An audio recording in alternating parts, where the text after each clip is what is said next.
Live from New Delhi, you're watching DD India News Hour, India's voice to the world. I am Tanvi Taneja, coming up in the next hour. Cyprus President Nikos Christodoulides to hold talks with Prime Minister Narendra Modi in New Delhi today. Discussion on space, defence, trade, technology and innovation on the agenda. Prime Minister Modi presses on next generation reforms, ease of living for people at a meeting with the Council of Ministers in New Delhi. US Secretary of State Marco Rubio terms Cuba a threat to the United States as Havana accuses him of lies. Cuba accepts offer of $100 million in humanitarian aid from the US. WHO intensifies its support to Congo's Ebola outbreak response amid clashes. Other countries issue advisories.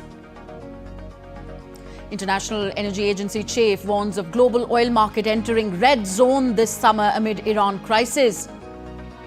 Also, Kevin Walsh all set to head US Federal Reserve amid growing inflationary concerns.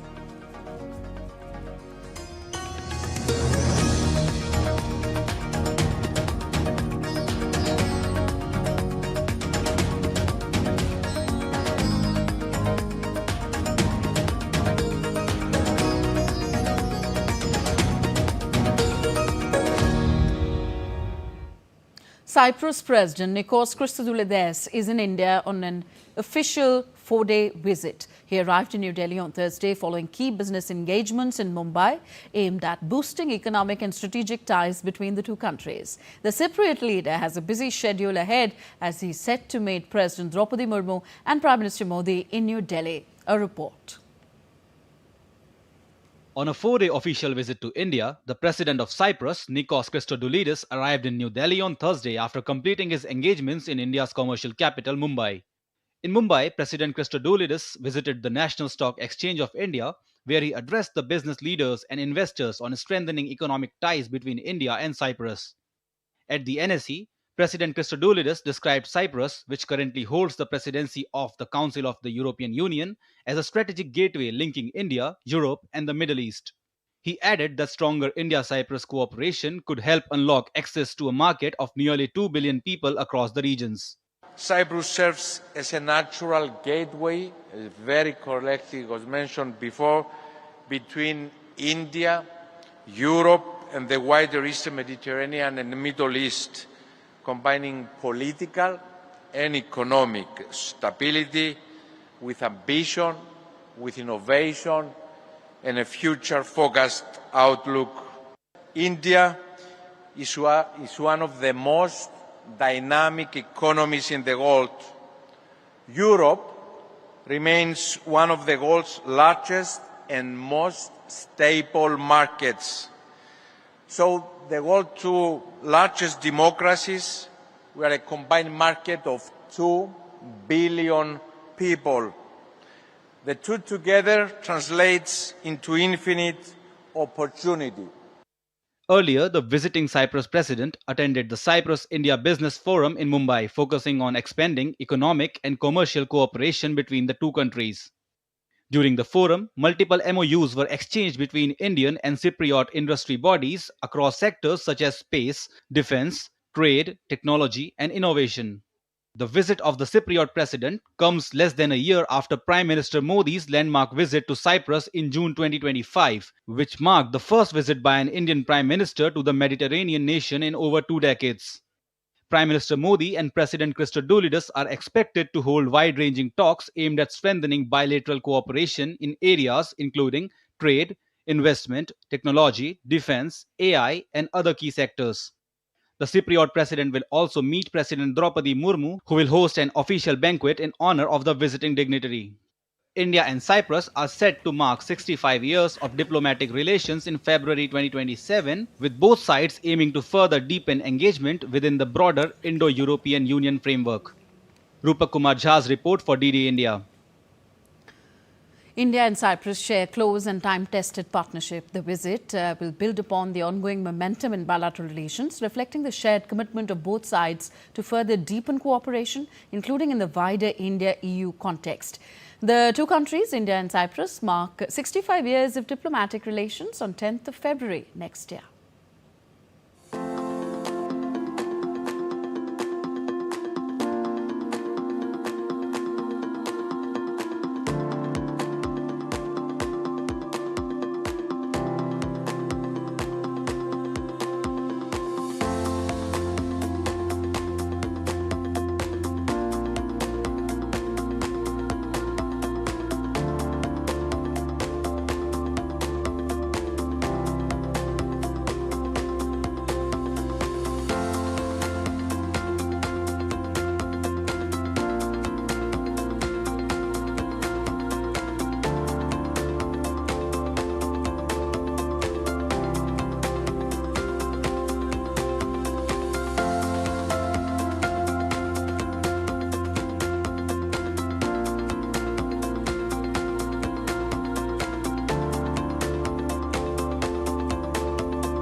So India and Cyprus share a long-standing friendship marked by strong political, economic and cultural cooperation. A look next at the key milestones in India-Cyprus bilateral ties.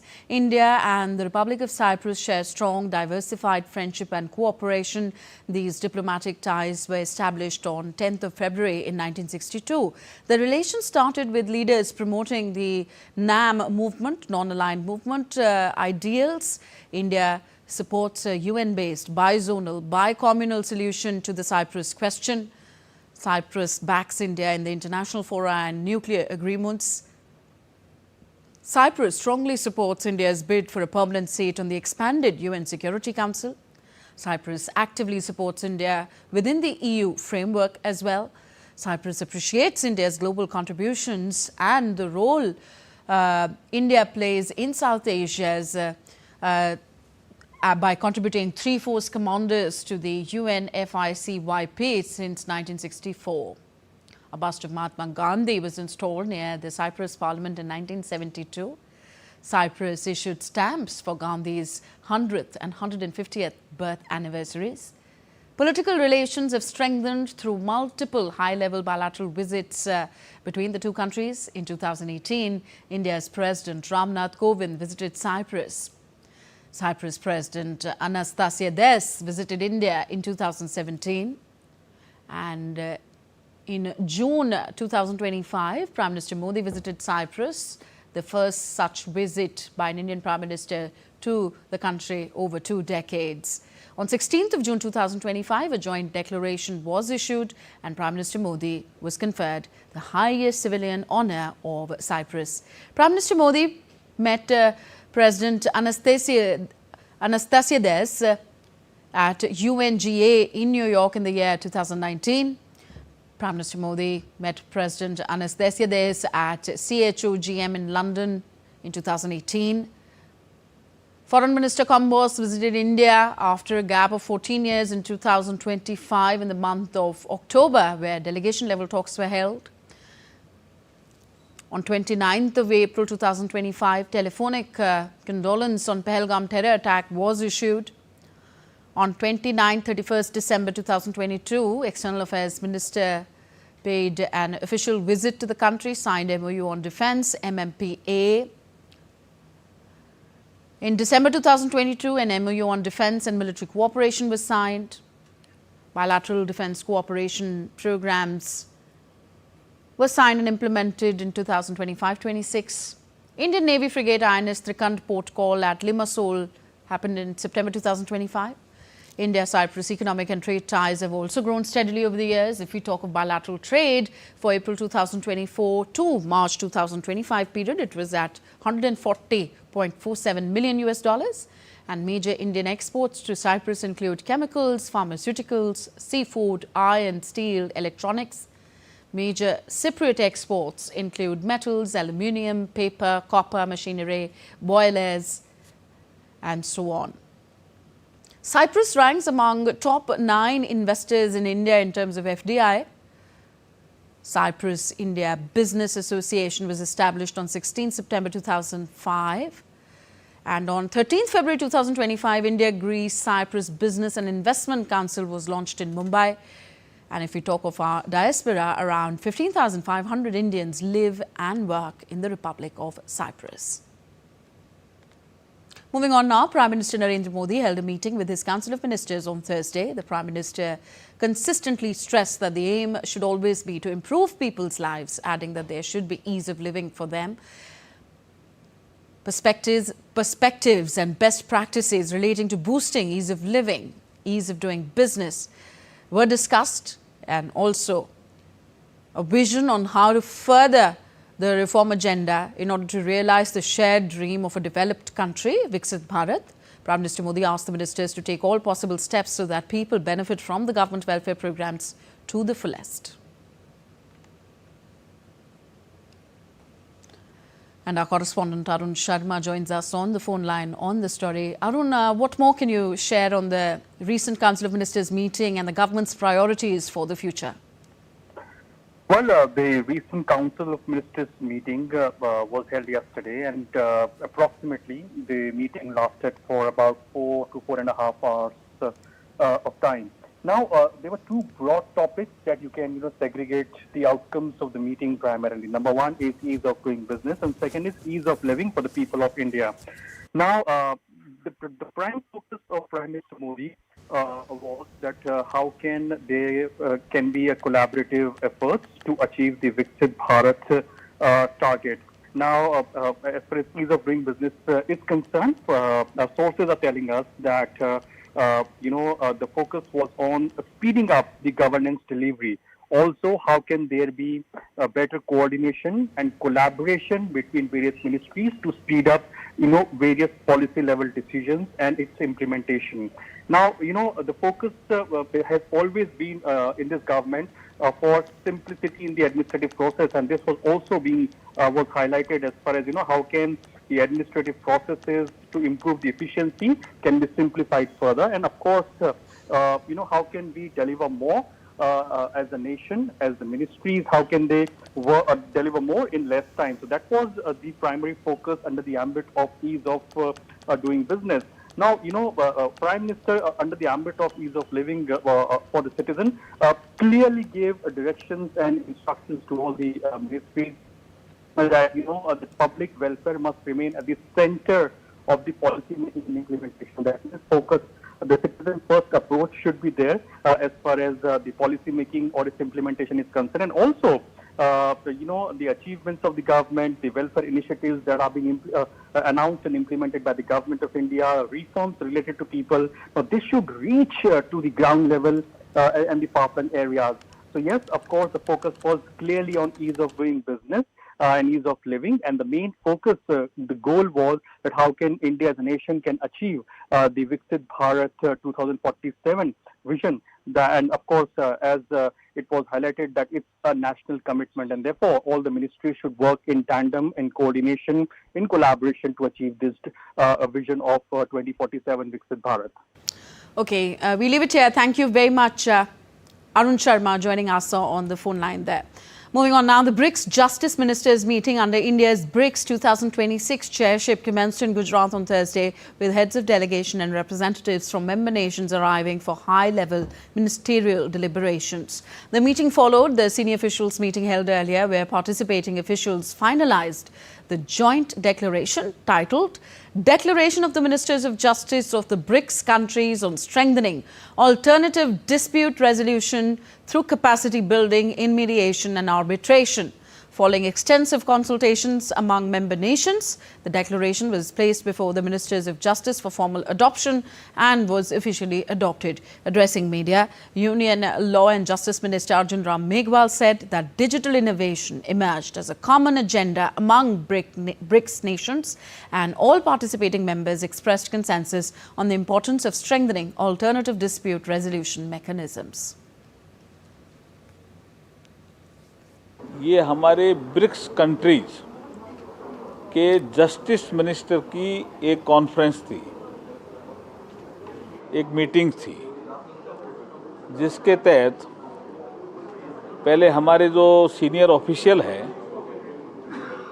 वो पहले मिले 19 और 20 तारीख को। उन्होंने discussion किया कि mutual cooperation में हमारे पास कौन कौन से कॉमन एजेंडा है, और अंत में सहमति बनी एक डिक्लेरेशन पे, जो आज जितने भी हमारे ब्रिक्स कंट्रीज़ के जस्टिस मिनिस्टर आए थे उनके बीच में डेलिब्रेशन हुआ, डिस्कशन हुआ, और एक विषय पर जो सहमति बनी वो था अल्टरनेट डिस्प्यूट रिजोल्यूशन मैकेनिज्म, जिसको हम शॉर्ट टर्म में ADR बोलते हैं। Ministers of BRICS member countries also said that discussions focused on expert sharing, information exchange and training initiatives, and lauded India's efforts to ensure justice delivery across all regions and languages. Firstly, I want to appreciate the hospitality by the Minister and the people of India for hosting us, and the way they've welcomed us, the hospitality. I think it's quite beautiful, and we're looking forward to these 2 days. We have anonymously adopted the declaration as the Ministers of Justice, focusing on issues around experts sharing information and training, the digital economy or the digital matters, but more importantly as well the issues of legal aspects, the issues of mediation, working together for mutual legal assistance as countries. So there's quite a lot that we are able to reaffirm as Ministers of Justice, upholding the rule of law by all countries, but also ensuring that as Ministers of Law and Justice across BRICS member states, we work together to collaborate and to support each other.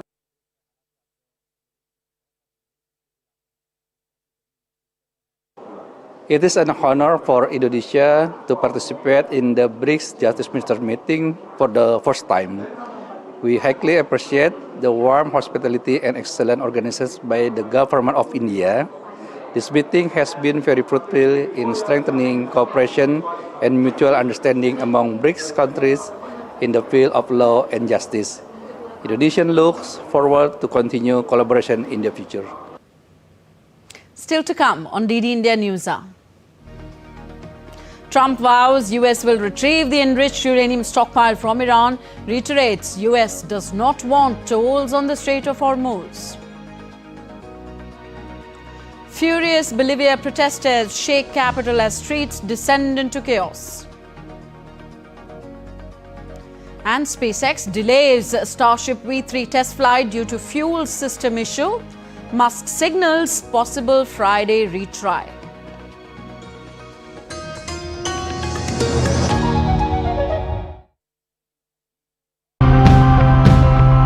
Every week, we choose what makes it into the show.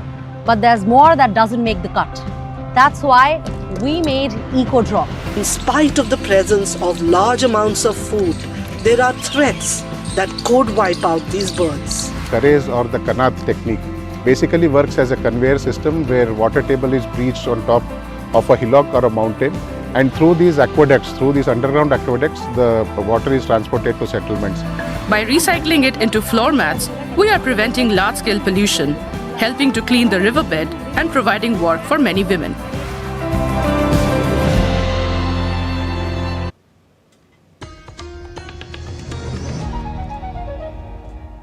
Welcome back. You're watching DD India News. I am Tanvi Taneja. US Secretary of State Marco Rubio said that Cuba poses a threat to US national security, while Havana accused him of spreading lies as tensions sharply escalate between the two countries. Rubio defended Washington's tougher stance and said the US remains open to diplomacy but sees little chance of a negotiated settlement with Cuba's current leadership. He also confirmed that Cuba has accepted a US offer of $100 million in humanitarian aid. However, Cuban Foreign Minister Bruno Rodriguez Parilla accused Rubio of inciting military aggression and falsely portraying Cuba as a security risk. The exchange comes after the US announced murder charges against former Cuban President Raul Castro, further deepening tensions between the longtime rivals. That said, our preference is always a diplomatic solution, always, and you know, a negotiated agreement. That's always our preference. But to answer your question, if there's a threat to the national security of the United States, the president not just has the right, he has the obligation to address that national security threat. The national security threat, that's 100% something we're going to focus on because that's about America.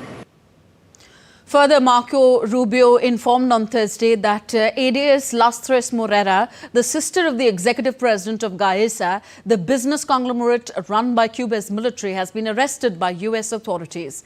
GAESA stands for Grupo de Administración Empresarial or Business Administration Group. It's a sprawling conglomerate of military-run businesses, widely seen as the island's most profitable and efficient. GAESA controls many of the Caribbean islands' five-star hotels, its largest port at Mariel, its top commercial bank, plus a vast array of supermarkets, gas stations and remittance businesses. Next, news of the West Asian crisis. US President Donald Trump on Thursday returned to a more definitive tone on controlling Iran's enriched uranium stockpile. Last week, Trump suggested that he might be okay with some 970 pounds of highly enriched uranium believed to be buried beneath the Iranian nuclear facilities. But speaking to reporters at the White House on Thursday, Trump reverted to a more definitive tone about the US taking control of the uranium as part of any potential peace agreement with Iran.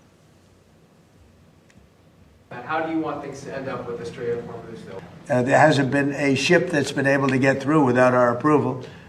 And the Navy has done an amazing job. And no ship is going to Iran, as you know. No ship is going to, or out of Iran without our approval. Can they keep their highly enriched uranium? No. We get the highly enriched. We will get it. We don't need it. We don't want it. We'll probably destroy it after we get it, but we're not going to let them have it. US Secretary of State Marco Rubio voiced hope of progress on ending the war with Iran. Rubio said that despite good signs in talks with Iran, other options remain on the table. Rubio added that Iran's plan to toll the Strait of Hormuz would make the deal unfeasible.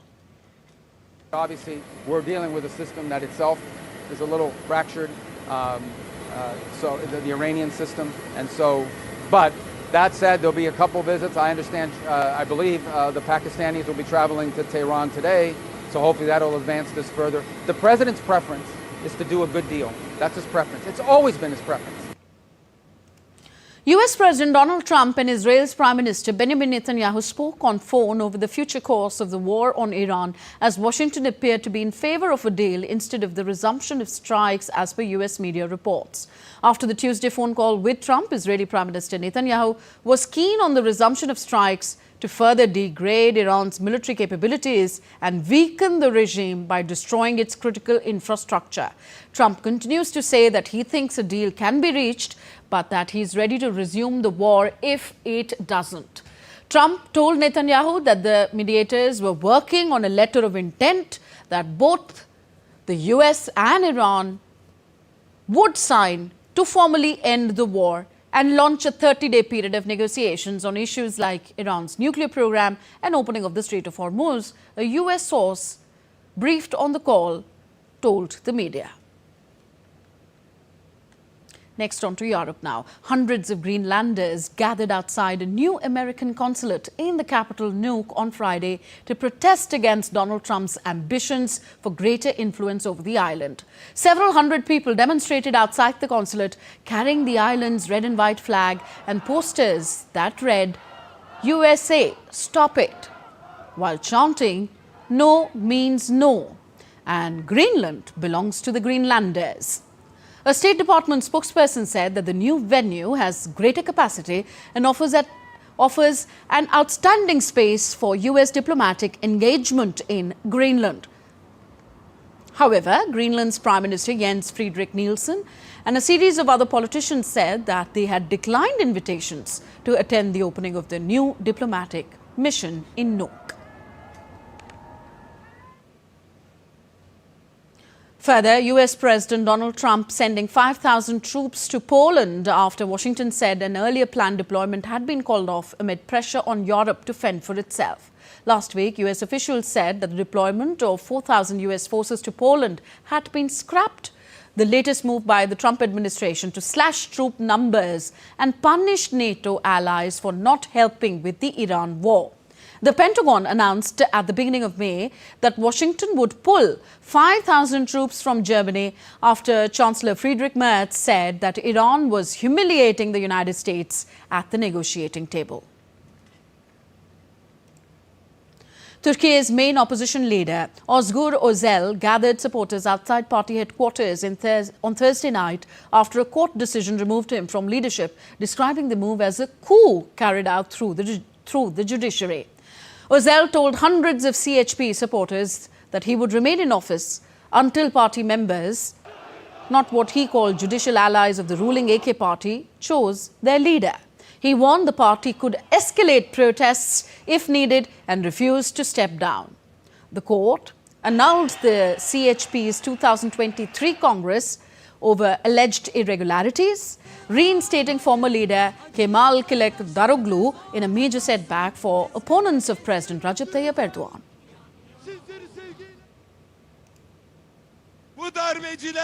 From this moment until the danger is gone and until the decision on who will lead the Republican People's Party is made by members of the Republican People's Party, not the judicial branches of the Justice and Development Party, I am in this building, I am in my office, and I am not going anywhere. Meanwhile, Turkey's main opposition party leader said on Thursday that his party applied to the Supreme Court of Appeals to object to a ruling that annulled his party's 2023 Congress and removed him from the party leadership. Speaking at a news conference, Özgür Özel called the court ruling a coup against the people and said that he expected the higher court to overturn the ruling and save Turkey from a disaster, adding that his party will resist the ruling.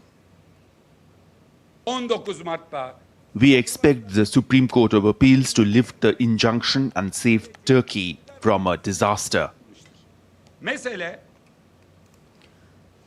On to Honduras now. Gunmen opened fire in two separate attacks on Thursday on the Honduran coast, killing at least 25 people, including 6 police officers. According to Public Prosecutor's Office spokesperson Yuri Mora said, the first incident took place at a plantation in the municipality of Trujillo in northern Honduras, where at least 19 workers were shot and killed. Authorities said rival gangs were fighting for control of palm plantations and drug trafficking routes. While in a separate incident, gunmen opened fire on police officers in the municipality of Omoa in the Cortes department near the Guatemalan border. According to police, at least 6 police officers were killed.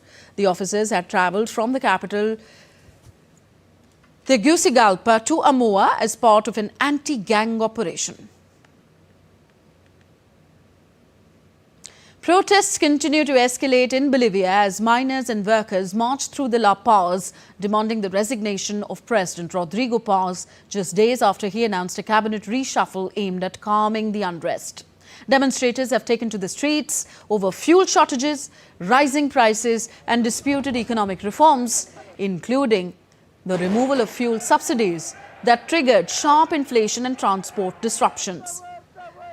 Police have used tear gas to contain the crowds near government buildings, while blockades have worsened food and supply shortages across parts of the administrative capital. The Bolivian government has blamed former President Evo Morales for fueling instability in the region, while calls for dialogue and further reforms continue alongside growing demands for President Paz's resignation. Aerospace company SpaceX on Thursday scrapped the launch of its 12th Starship rocket from Texas seconds before liftoff, following multiple countdown pauses. SpaceX's Starship V3, an uncrewed vehicle featuring dozens of upgrades designed for rapid satellite launches and future NASA moon missions, was set for liftoff after months of delays and testing setbacks. The final scrub came before launch after a technical issue involving a hydraulic pin on one of the launch tower's mechanical arms failed to retract properly. SpaceX CEO Elon Musk said that if the issue is fixed quickly, another launch attempt could take place as early as Friday evening. The fully reusable rocket is central to SpaceX plans for lowering launch costs, expanding its Starlink satellite network and supporting long-term deep space ambitions. We're heading for a short break. Still to come on DD India News Hour. Heatwave conditions continue to grip large parts of India. The countdown is officially on for the 12th International Day of Yoga. And we'll bring you stories from the 2026 Cannes Film Festival. All that and more on the other side.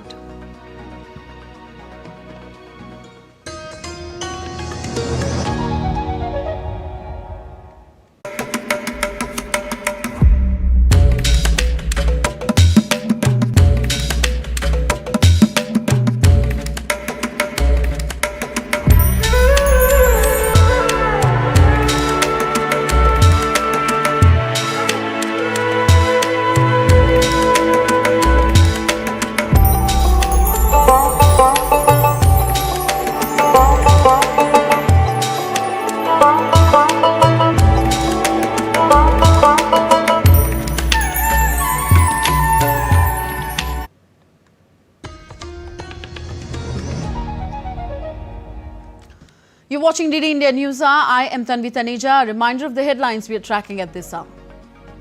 Cyprus President Nikos Christodoulides to hold talks with Prime Minister Narendra Modi in a short while from now. Discussion on space, defence, trade, technology and innovation on the agenda. Prime Minister Modi presses on next generation reforms on ease of living for people at a meeting with Council of Ministers in New Delhi.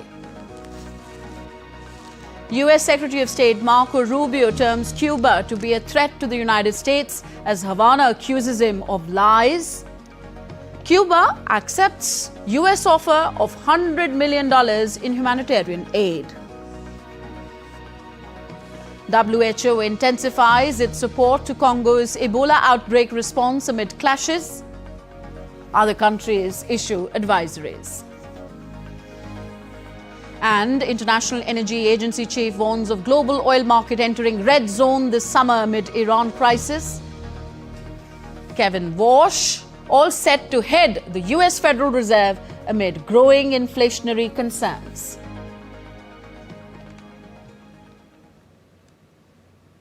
During his visit in Italy, Prime Minister Modi discussed with his counterpart Giorgia Meloni some very relevant issues about trade and economy, forging the way for the relations of the two countries for the next years. Reporting from Rome is our correspondent Davide Martello. Prime Minister Modi's 2 days visit to Rome has been closely followed by the Italian observers, who see in India an important diplomatical and political partner. One of the most significant aspects of Mr. Modi's visit concerned trade between the two countries. Commerce between India and Italy currently stands at $14 billion worth, making Italy India's fourth largest trading partner.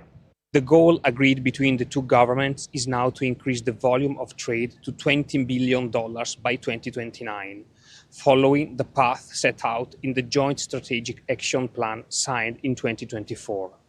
During the meeting between Prime Minister Modi and Meloni, discussions also turned to IMEC, the major infrastructure and diplomatical initiative for goods coming from India and bound to Europe. Indian and Italian markets have enormous potential for integration. India can find in Italy commercial partners, capital and technology. Italians, on the other hand, can find in India a vast and expanding market, increasingly interested in goods from abroad. To these must be added the significant political and economic role of forging a relationship that can help stabilize the international scenario, which is currently undergoing a general realignment that is causing considerable uncertainty and raising questions about the future. Prime Minister Modi's visit to Rome is just a step of the diplomatic relation built between the two countries in the last years that surely will continue also in the future. This is Davide Martello reporting for DD India from Rome. India's Chandrayaan-3 has been awarded the prestigious 2026 Goddard Astronautics Award by the American Institute of Aeronautics and Astronautics, recognizing the mission's groundbreaking achievements in lunar exploration. The recognition comes nearly 3 years after Chandrayaan-3 created history on August 23, 2023 by becoming the first spacecraft to successfully achieve a soft landing near Moon's South Pole, a region considered scientifically significant and strategically important for future exploration. The mission marked a defining moment for Indian Space Research Organisation ISRO and positioned India among the world's leading spacefaring nations. On the weather front now, heatwave conditions continue to grip large parts of India, with the India Meteorological Department IMD warning of severe temperatures across several states. The national capital is expected to be in the grip of severe heatwave conditions for the coming days. According to the IMD forecast, Delhi's maximum temperature may touch 46 degrees Celsius on May 22nd, while temperatures between May 23rd and May 26th are likely to remain between 44 and 45 degrees Celsius. Several districts in Bihar are on high alert for heavy downpours and severe thunderstorms. The Met Department issued a red colour warning for the next 3 days and an orange warning thereafter in view of the possibility of heatwave to severe heatwave conditions and warm night conditions at isolated places across large parts of northwest and central India, including the Delhi NCR region, Uttar Pradesh and Madhya Pradesh over the next week. As temperatures soar across the Thar Desert, the rural population of Jaisalmer has found an unconventional way to cope with the extreme heat. Residents are not seeking shade or retreat. Instead, they are harvesting pilu, a wild fruit that grows on the native jal tree. Known for its resilience in harsh desert conditions, the fruit provides both relief and nutrition during the peak summer months. As the desert heat scorches the earth, the rural population of Jaisalmer has the perfect way to protect themselves from the extreme temperatures. These people are not climbing trees to look for shade or seclusion. They are plucking pilu, a wild fruit that grows on a native tree locally known as jal. People familiar with the fruit say it is the perfect antidote to heat-related illnesses and dehydration in the water-scarce region. ये खाने से कई लाभ होते थे। पहले के समय में पानी की बहुत किल्लत थी, हम भी छोटे थे तब जाते थे अंगूर खाने के लिए, तो इससे बहुत बड़ा फायदा है शरीर के अंदर, खाना चाहिए सब। जैसलमेर के अंदर जाल होती है, जाल के अंदर लगता है, जैसलमेर के लोगों को पता है, मारवाड़ के लोगों को पता है, उसके अंदर पीलू लगता है। हमारी माताएं बहनें जाती है, हमारे बच्चे भी जाते हैं, बुजुर्ग भी जाते हैं, उसको लेके आते हैं एक एक को तोड़ के, फिर उसको खाते हैं। Villagers say they've been consuming pilu for generations, and local wisdom holds that it offers several health benefits. बीमारी में कम और सासरी तकलीफ हुआ तो इन रात्र भिन्न राखो और मिट्टी कुलड़ी है मिट्टी कुलड़ी भिन्न राखो और सुबह खाओ तो सासरी तकलीफ मिटे 1 साल पूरी लगते खाओ। इससे गर्मी भी कम होती है, बच्चों की जो सांस की तकलीफ होती है वो भी इससे मिटती है, गर्मी होती है, लू नहीं लगती है। इससे जब लू लगती है तो भी इसको पिल्लू खाने से लू भी नहीं लगती है और हैजा भी नहीं होता है। अगर गर्मी के अंदर हैजा होता है वो पिल्लू खाने से हैजे की बीमारी मिट जाती है। Villagers call the pilu the grape of the desert. The fruit, they say, is a lifesaver in the summer, and many people collect, store and dry it so they can consume it throughout the year. On to Africa now. The World Health Organization, WHO, has intensified its Ebola response in Eastern Democratic Republic of Congo, delivering medical supplies and setting up isolation facilities to help contain the outbreak. Response teams have set up 2 isolation tents at Bunia General Referral Hospital in Ituri province in Congo to strengthen the capacity to receive and isolate suspected Ebola patients. The move is part of efforts to improve infection prevention and control as authorities battle a fast-moving outbreak in the region. The WHO also said 2 cargo planes carrying around 14 tons of medical supplies and equipment had arrived to support operations. The shipments have been sent from logistic hubs in Dakar, Nairobi and Kinshasa. The supplies are aimed at boosting preparedness, surveillance and rapid management of suspected cases in a bid to limit further spread of the disease. Uganda, meanwhile, has suspended public passenger transport with the Democratic Republic of Congo, citing a high risk of Ebola importation due to strong cross-border movement and trade links. The measures come as authorities step up containment efforts following the country's first confirmed Ebola case, a patient treated at Kibuli Muslim Hospital in Kampala who later died. Officials say heightened surveillance and restrictions are needed to prevent further spread of the disease. Given Uganda's proximity to the epicenters and strong cross-border linkages that include trading, movement for other economic activities, and direct flights, the risk of further importation remains high. We are temporarily suspending the public passenger services on ferries, on Semliki River, the cross-border bus transport, and all public transport between DRC and Uganda for 4 weeks. But this, with the exception of goods and food and any other cargo.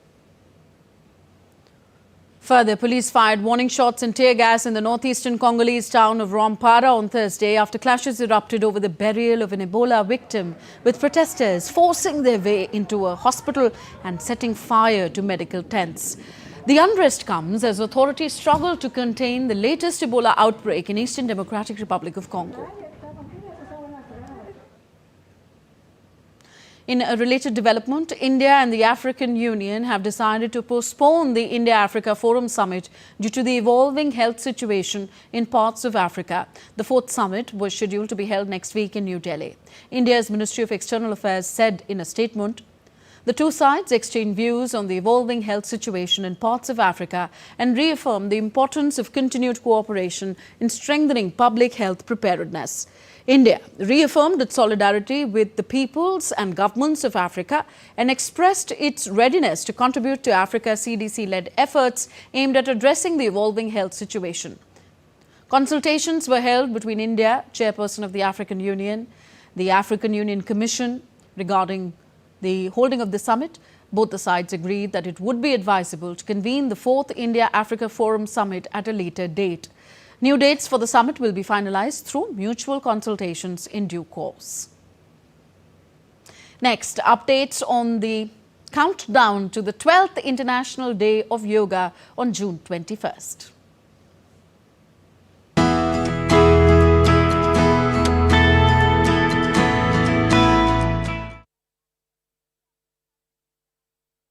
practice, once rooted deeply in spiritual and physical discipline, has today become a global movement promoting health, mindfulness and harmony.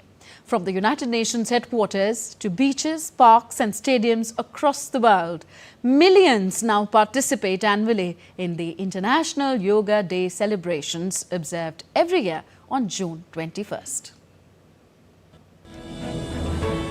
An invaluable gift from India's ancient civilization, yoga symbolizes the union of mind, body and spirit. Derived from the Sanskrit word yuj, meaning to unite, yoga promotes balance between thought and action, human beings and nature, and physical and mental well-being. The modern global journey of yoga began in September 2014 when Indian Prime Minister Narendra Modi addressed the United Nations General Assembly and called yoga an invaluable gift of India's ancient tradition. The proposal of India's recommendation to the United Nations to officially declare an International Yoga Day received overwhelming international support from 175 member states, making it one of the most widely backed resolutions in UN history. And as a result, the 21st of June was officially declared the International Day of Yoga, with the first celebration held in 2015. The date carries symbolic importance as it marks the summer solstice, the longest day in the Northern Hemisphere, considered significant in many cultures and traditions.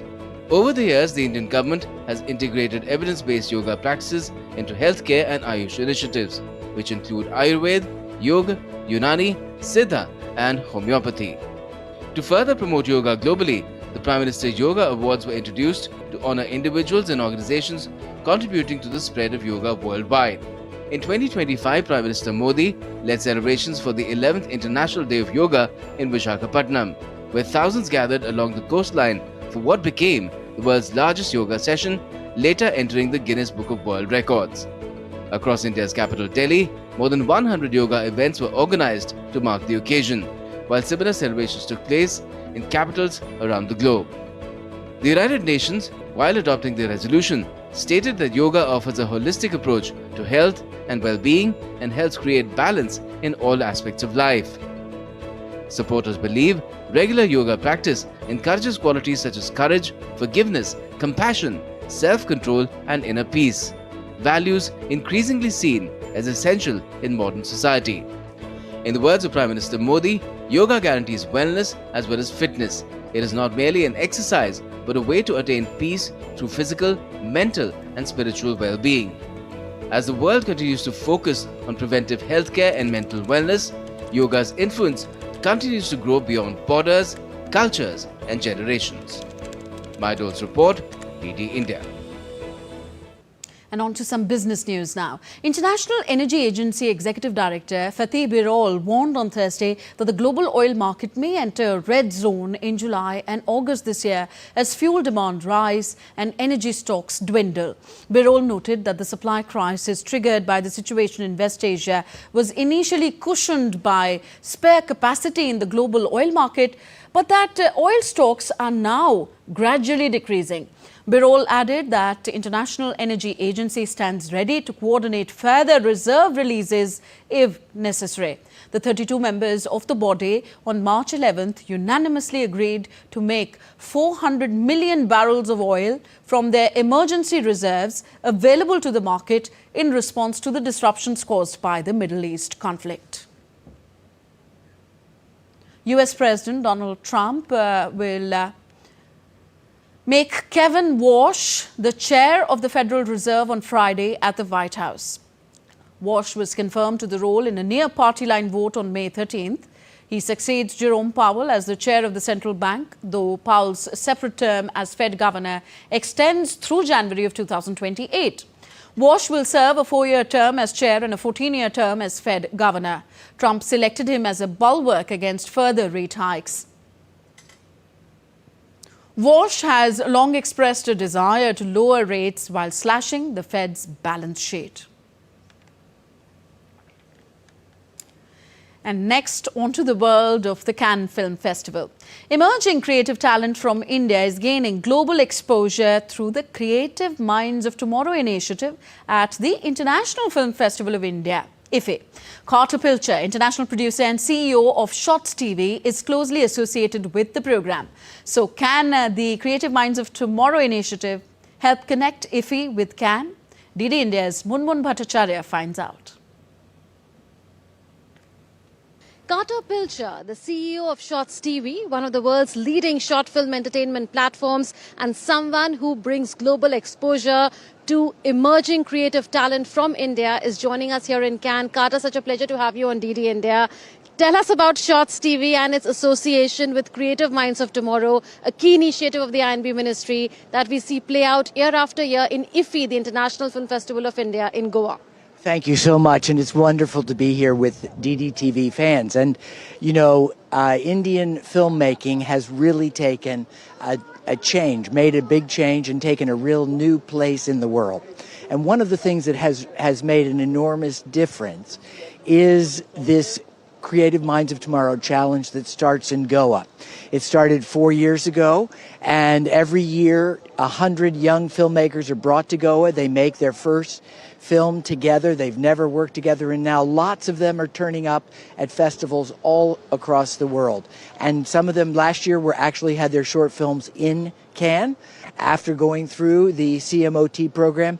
So it's very exciting to be here to see so many young Indian filmmakers finally represented on the world stage. Shots TV is known around the world for distributing Oscar-nominated short films. Does that also add to the exposure of the emerging Indian talent? Well, I have to tell you, it's a bit of a secret. It hasn't been officially announced. But the winning film from CMOT last year, I've taken it back to my colleagues. We've screened it. We've looked at it. We think it's really fabulous. And we've decided and agreed with the ministry that we're going to release it theatrically in Los Angeles later this year, so it's qualified for Oscar consideration. That is one of the films made in 48 hours by Indian filmmakers is good enough to be qualified for an Oscar. We're looking forward to that, Carter. Thank you so much for speaking to us here on DD India. So the man who gives global exposure to emerging creative talent from India and is promising to have a connect between IFE and CAN was talking to us here on the channel with cameraman Sanjay Jaina. This is Munmun Bhattacharya from Cannes for DD India. The International Day for Biological Diversity is observed annually on May 22nd to promote biodiversity issues and highlight the urgent need to protect the planet's rich variety of life. In a post on X, Union Minister for Environment, Forest and Climate Change, Bhupendra Yadav, urged everyone to be a part of the solution to build a shared future for all living beings. This year's theme, Act Locally for Global Impact. It's a call for us to take action to halt and reverse biodiversity loss, because a rich biodiversity is the answer to myriad sustainable development challenges. The minister also shared a video highlighting the importance and need for biological diversity. Take a look.